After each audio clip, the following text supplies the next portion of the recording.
மகளுக்கு தெரியாம அப்பா ஒவ்வொரு ஆண்டும் ஒரு ரகசியம் செய்து வந்தார்.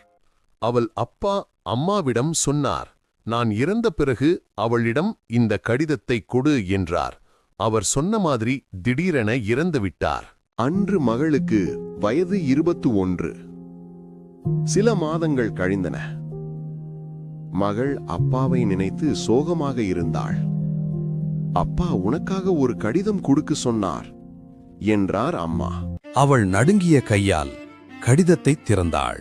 அந்த கடிதத்தில் இருந்தது நான் உன்னிடம் சொல்லாத ஒரு உண்மை.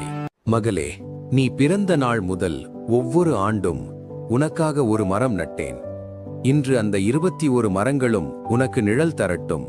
அதுதான் என் அன்பு. அவள் கண்களில் கண்ணீர், ஆனால் மனதில் புன்னகை. அப்பா போனாலும் அன்பு நிழல் மாதிரி அவளுடன் இருந்தது. இந்த கதை பிடித்திருந்தால் லைக் மற்றும் சப்ஸ்கிரைப் பண்ணுங்க.